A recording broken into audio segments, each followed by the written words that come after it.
It's that time again, the time of the week. It is time for GeekSpeak. And today we are going to be talking about the metaverse. So, what is it? What does it mean for us? And where, yeah, I guess like how, the who, what, when, where, why of it. And so, starting off, I'll introduce myself. My name is Phelan. I work with Pip at Seymour Digital Media, focusing on search engine marketing. And hey, everybody, I am Greg McKinnon. I work with Original 72 Creative, and we're a full service website graphic design and digital marketing firm in Vancouver. Hi everyone, it's Rina from Little Works Indie Media here in Vancouver too. Awesome. And I have confirmed the live on the Facebook does have the three of us, so Weird. it's just in Ecamm that we don't see each other. That is very odd because, the other times that I followed all the instructions and it's just decided this time that you guys are only going to see my face. So, that's the joys of live video, I suppose. Is Can we blame this on the metaverse? I'm sure we Not can find a yet. way by the end of this. We'll blame it on the metaverse. Yeah. So, Greg, I think you had compiled a kind of a good set of questions when we were doing the prep about just kind of starting off with the fundamental part. Yeah, we got a rough idea of what we want to get through today. First off, being the definition of what the metaverse actually is. Now, should we just talk it out, or do you want to take a stab at what your definition of the metaverse is? Or I don't know who the who is in that one, but I mean, Rena, if you've got a definition for it to just get started, then we can build on that and then we can go from there. Otherwise, I'm happy to jump in. Sure. Well, how I understand it is that it's going to be social media ideas like community, and then combining that with I forgot what the word is.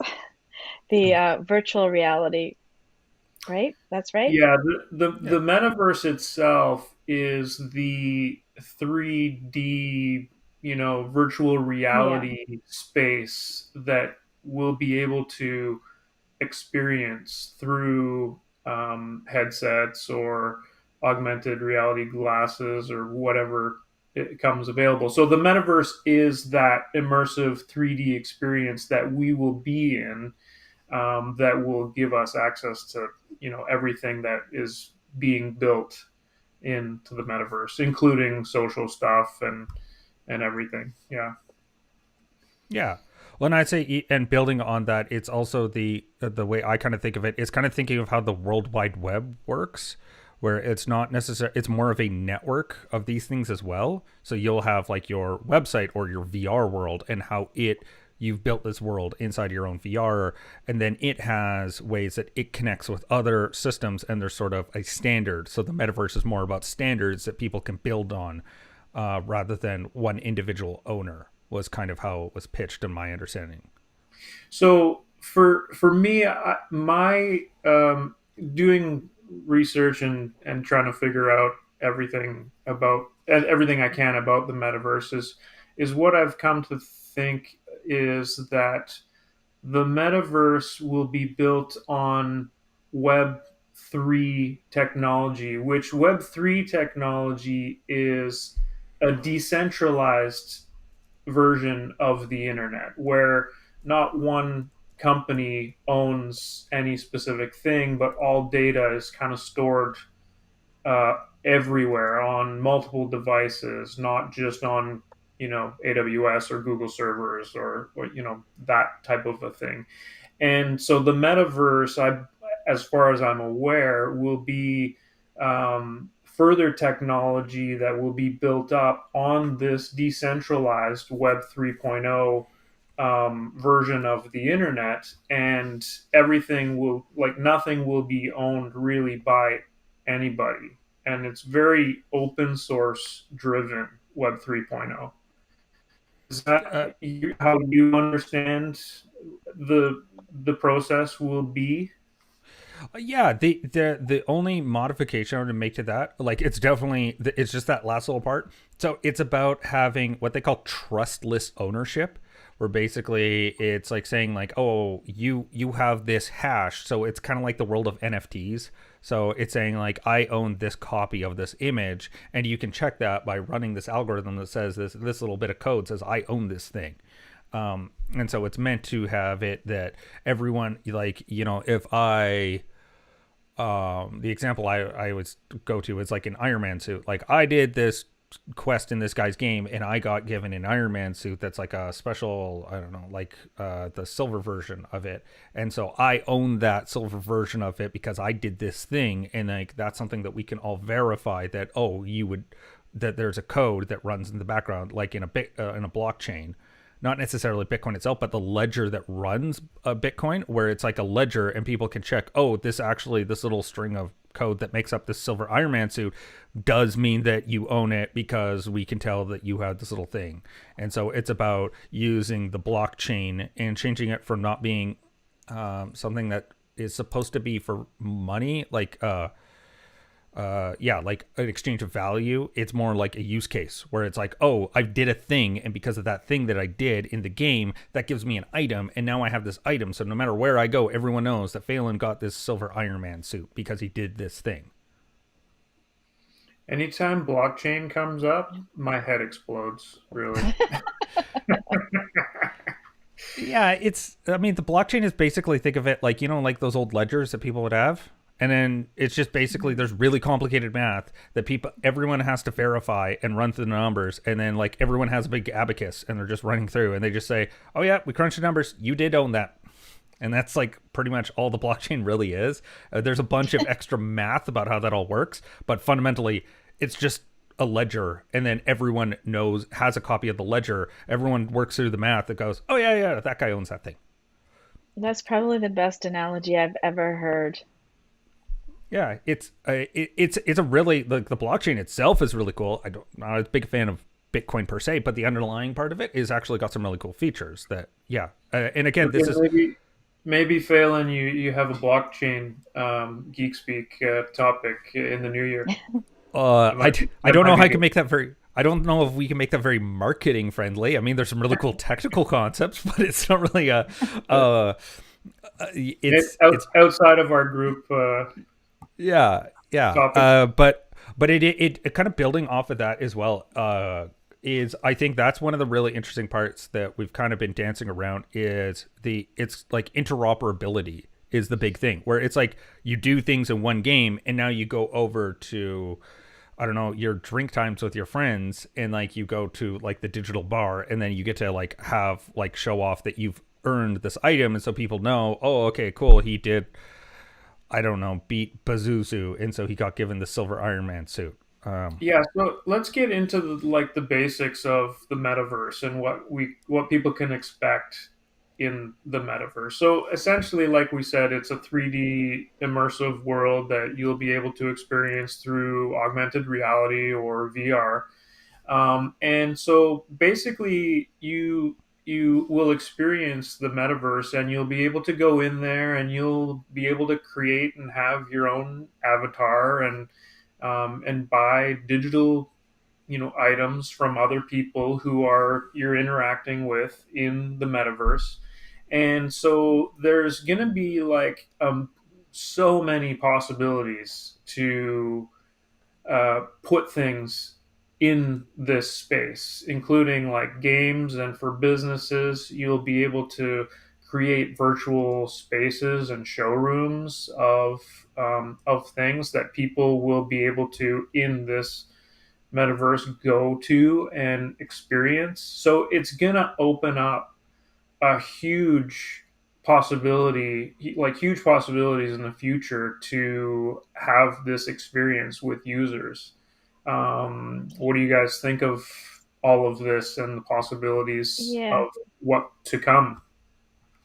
So I'm actually pretty excited about some aspects of this. One in particular is um, Facebook has been spending a lot of time on improving the tools for groups. And I suspect that groups will be one of the first spaces to have the tools to get into this virtual space, because we'll have the audiences built up. So it's a natural way for us to get in there. Right now, pages are a pay to play space mostly, so it's going to be a bit harder to bridge that. But groups are like a natural place. So if you can imagine how groups are in terms of they're being used to get top funnel people in, educate people into making purchases, and just having that sort of immersive space, it's going to be pretty wild because um, your target audience doesn't necessarily have to be in your location. Number one, you're going to be able to have more of a personable experience with people across the globe, and meet with them virtually, like almost like how we're doing it on Zoom, only it will feel, I think it will feel different. And I don't know about if it's going to sort of rectify the problems that people have been complaining about with Zoom fatigue and all that stuff, but I actually suspect we're going to be able to just connect with people that have the same interests as we do. And for businesses, that's going to be our target market mostly. For interest groups, it could be all sorts of other things. There could be trade shows online. Like, I mean, think about the impact on the environment. No more, um, traveling to trade shows or doing in-person demos in plants. Or like I'm thinking about one of my clients, they're always going into plants and getting to plants, like manufacturing plants. It's actually not that easy, especially in the resource sector. You got to drive very far into small towns up north, wherever it is, to get to these spaces. So holding these kinds of meetings or demonstrations in these spaces might be so much more interesting because you're actually going to, I feel, I don't know if this is true, but from what I know about this reality and augmented reality, you could literally take a handheld device that you want to demo your software on and hand it over to somebody where they can actually receive it and experience it in some kind of weirdo way that's going to be similar to what you would do if you were going into somebody's space. Is that, Yeah. No, yeah. I definitely agree with that because it definitely it just reminded me of something because we were talking about the differences between augmented reality and virtual reality. Mhm. And Yeah. one of the big things was augmented reality didn't do really well on a consumer basis. So the Google Glass and the technology had a really hard time catching up with the real world with all the real problems of like a car driving by and being able to track that. And but the one space that actually has done really well with augmented reality is plants and resource extraction or factories. Yeah. Something because it has a set number of things that it would expect in the environment. So it actually knows what is predictable in that environment and if something is off in that environment. That's super interesting. I never thought Yeah. about that, Phelan. Yeah, it was because that's where Microsoft HoloLens did really well is that they built it for Right. factories so that if someone was walking by and they go, "Hey, this plate isn't where it's supposed to be," they would know right away because it would scan and be like, Yeah. "Oh, that's not where it's supposed to be," and it would be able to catch Right. things like that for them. And so this is a really controlled environment, like in industrial scale or a commercial capacity. I think is a really good use case for something like this. Yeah, that's exactly what I was thinking of because we don't want everything, like, I mean, it's really easy to make the connections between Zoom events and also that other kind of weird, I don't know what the platform was called, but I did go to a cocktail party that was within a space and I was an avatar, and you would move through the room to visit with different groups of people that were in different areas. And then as you did so, you would get closer to the live music, the live music spot where people would be dancing or whatever. And you could start to hear the music as you approached, and you would start to hear the conversation as you approached different groups of people. And I can't remember what that little platform is called, but you can imagine how that would shift where you would actually be moving through that space rather than watching it on a two-dimensional screen. But when we talk about the plant example, that's like something that is a little bit more difficult for the average consumer to actually envision. And I think it's those kinds of things that are really going to be. So, what you're saying is that we should look for things that are predictable and then think about how we can actually organize augmented reality for those spaces because it's easier, right? Yeah, I definitely agree. I don't think that this is going to be a consumer first product. I just don't. No, probably not. I don't see the use cases as much as people like as much as Facebook would or Meta, I guess now would be promoting that part or marketing that aspect of it. I see the commercial and industrial use cases to be making a lot more sense for something that it will a make it something that is worth putting money into because you're already having an Hmm. investment of saving people time of not having to travel all these great distances, and Hmm. then b it will give the money and the incentives to actually put into the infrastructure because while Facebook or Meta has put in a lot of advertising into this and a lot of promotional materials.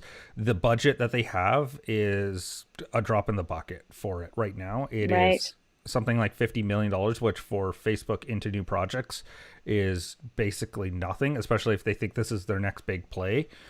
It's Well, definitely, I'm wondering if they're going to put it in the education sphere first, because I was actually just invited to beta test some new education platform integration into Facebook groups.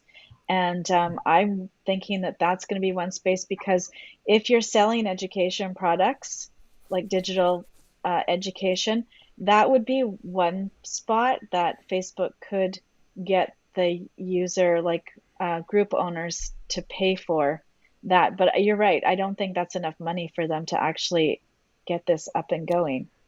So yeah, it'll be pretty, and plus they're also fighting an uphill battle against Microsoft and Google, who have been extremely dominant within the economic space. So they would be trying to right. edge in on these guys who are both technically competent and have a very good foothold in relationships with a lot of economic systems. I definitely think they might go for that once they've refined it and then they can make it more Right. mass.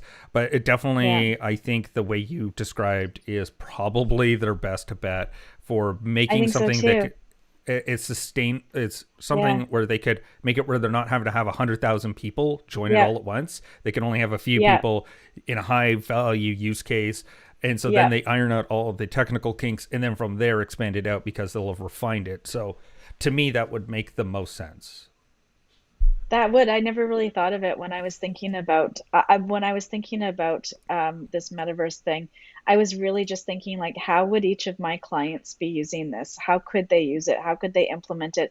Because that's my job, marketing strategy. I do that. So that's why and I just happen to have a client that sells software to ha big business, right? And so Yeah. therefore I'm in that area already thinking about that area. But I never really thought about it in terms of the financial, with the financial lens at all. So just a Yeah. Well, that and that's interesting. I always think of like if you're going to make a new technology, you're going to make a new space, you're going to need someone that's going Yeah, to pay up front in order to yeah, yeah, justify for people sure. putting the investment in. And so you definitely sprung an idea that I was like, oh right, they have been putting a lot of investment with using these technologies in very like prescribed spaces where there's not a lot of Yeah, things that go wrong, or if they do go wrong, that's the time in which people need to know that hey, that's not supposed to be doing that thing right there. And yeah. so that's definitely the use case that I definitely see it as well. And then yeah, because there's a lot of so there is like companies that are starting to try and build the technology to actually make your own space, but they have had a very difficult time with scaling this technology up, and so that's where I it's bet. So So this is is it going to be? Sorry, Greg. that's Go right. ahead. Yeah, this is one of the things that I find a little bit interesting is the how are we getting in there type of a thing. Like, so we have the internet right now, and I'm someone who designs and builds websites. Will there be some sort of technology where that will be available where people will now have to go somewhere and say, "Hey, I want my avatar created," or "Can you design and build me an avatar?" or "Can you design and build me a world?" Don't even. Right? Yeah, Is the website building going to turn into like virtual space building kind of a thing? Like who knows that'd be where it's going to interesting. be? I'm assuming it's going to be more like on your phone and you play a game and you like drag and drop. Okay, let's use this head and this body and this hair color, and like people will, the Huh. technology will get there, well, where people will be able to build their own. I'm assuming is more I the think that case. would be But great because here's my take on avatars, okay? And I have some pretty strong feelings, especially when we first started. Everyone knows we, right? So I build an avatar because in my mind, the whole beauty of having an avatar is that it doesn't actually have to look like you. That's the true. beauty of it, right? So what does the Wii game do to me? As soon as I punch in my height and my weight, it took me from this tall, willowy thing and put me into a short, frumpy body, which I did not ask for.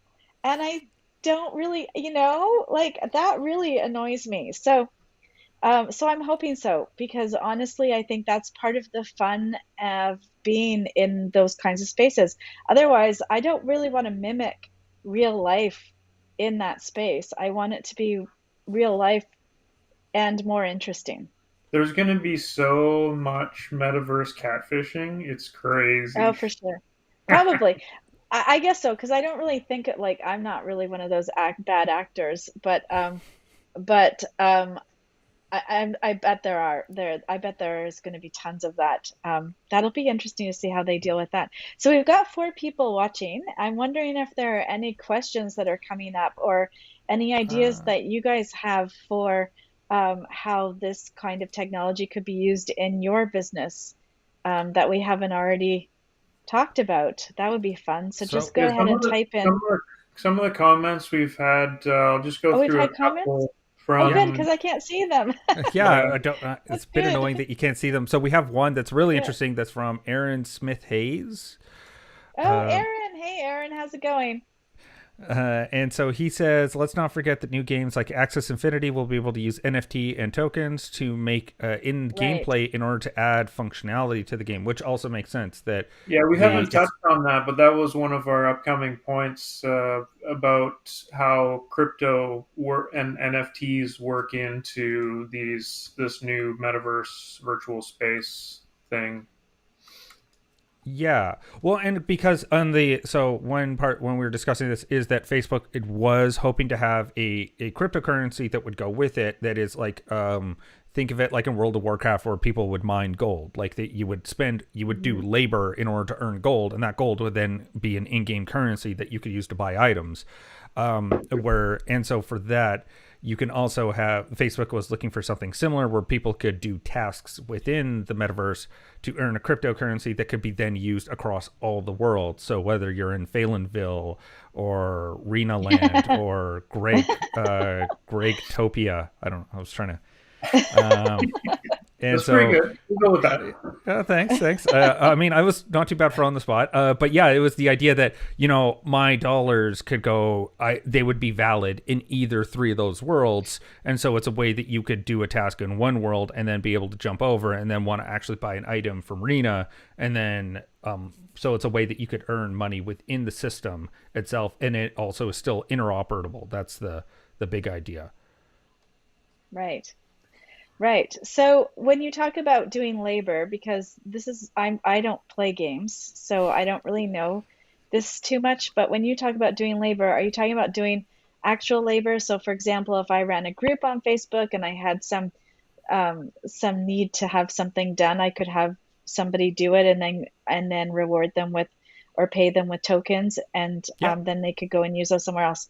So yeah, it's or real actual labor in yeah. So that's like okay. say you All have a right. group So and then you have mods that you want to incentivize people that you yeah. want to hire them on and like look, this isn't just a volunteer service. I will give you X number of Zuck bucks that are going to be given to you once you've completed 4 hours of making sure that there's no bad actors in your group Right. and follow these rules, and then they would get that reward for completing that task within whatever the requirements are.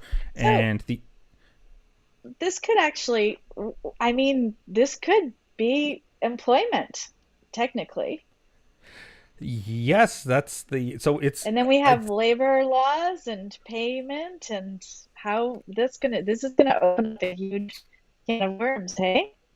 Yes, that is definitely a bit of a Pandora's box that they would be opening for it. I would I do Yeah. not envy their lawyers for opening up this Pandora's box. Is all I could say. I would so yeah, the and that's again why when we kind of talked about at the very start why the fundamental parts um Yeah.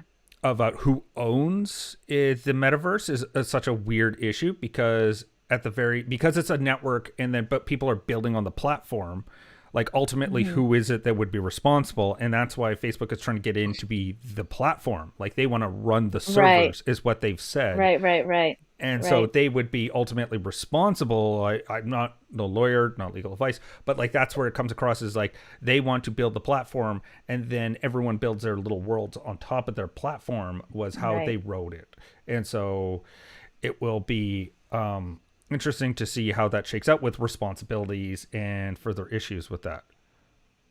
Right. We Wow. definitely could have had Aaron on as a guest speaker today. He seems to know Oh, quite a for bit. sure. Yeah, He's yeah, been he pretty posting some good knowledgeable. comments here.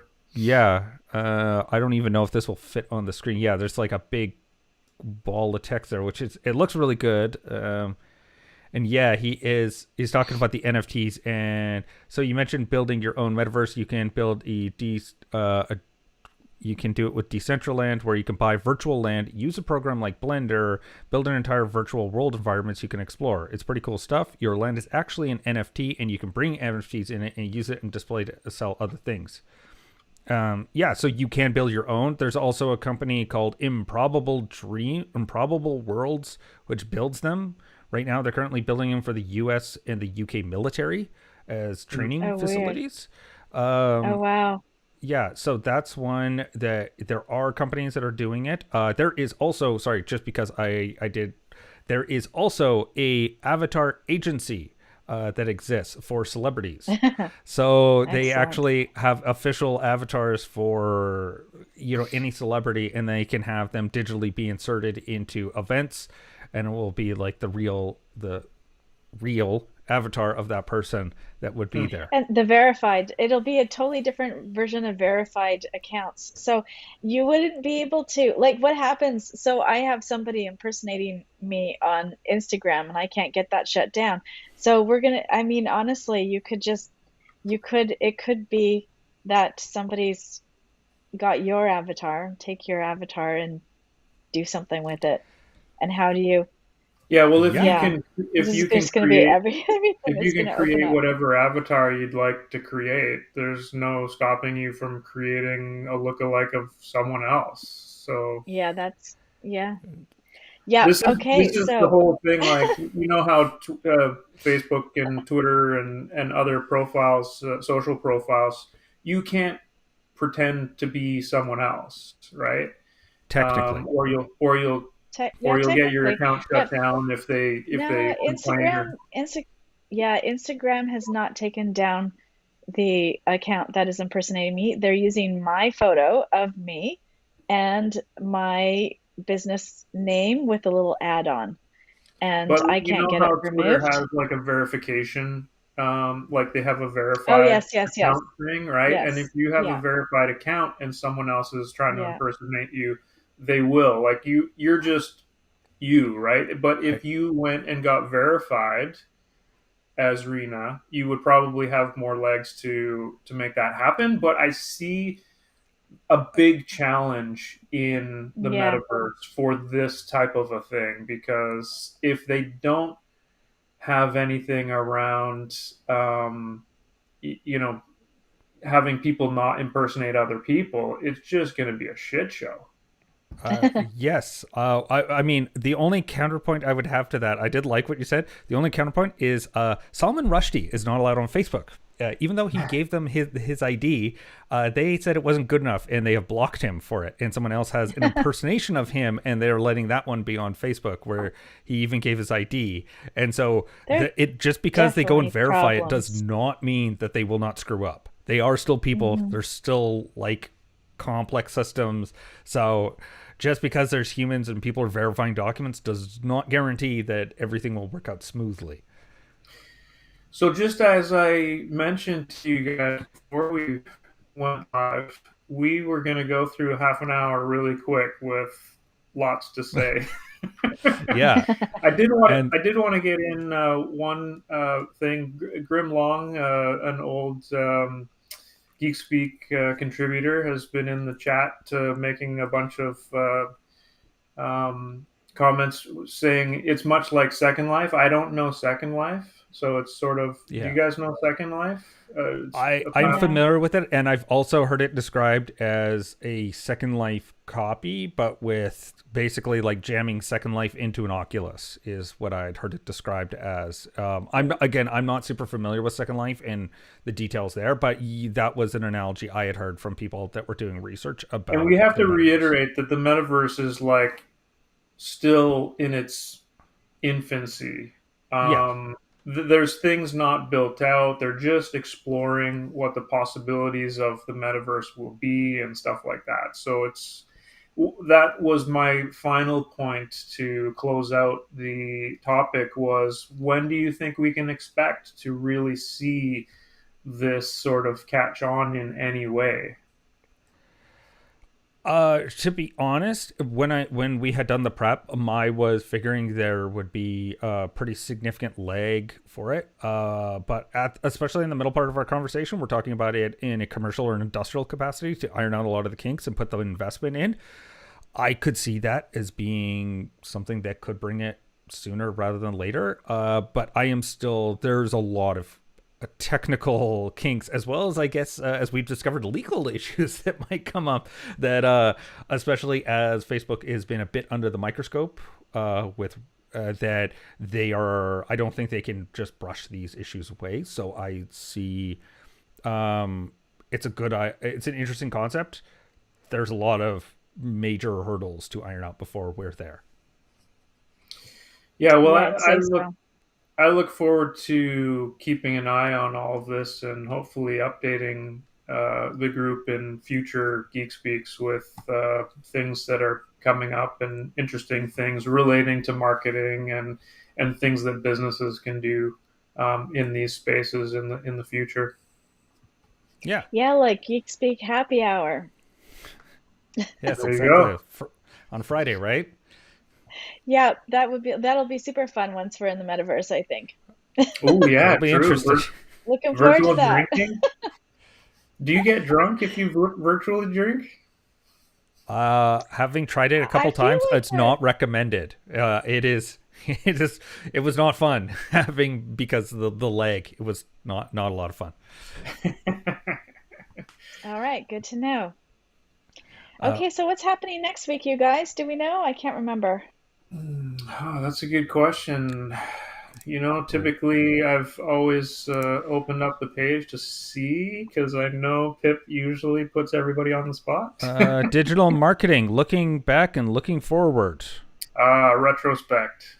We are All coming to the right. end of Retrospect. the year, right? So Doodle-doo, doodle-doo. the next one technically is at the beginning of December. So And Yeah. who's going to be hosting that? Which one? Which good one's? question. Uh, Okay. yeah. I thought it was all laid Look. out I got there. the name. That was my Okay. Yeah, my contribution All there. right, next I time I'm pick going to you, pull Rena. the card up. Me? No. Okay, let's It see. might not be. I'm just putting you on the spot. You I should know, right? you should definitely do that. I should definitely do that. Okay, where are we here? Oh, goodness. Okay. Oh, it's actually not assigned. Oh no, it's Pip and Greg. There we go. There we Uh, go. the two OGs. Woo! Awesome. So The two yeah, it's gonna be an OGs. OG one. But yeah, we will look forward to that next week. And until that time, I've been Phelan. Rena, And I'm Greg. Thanks for joining, see everyone. you next week.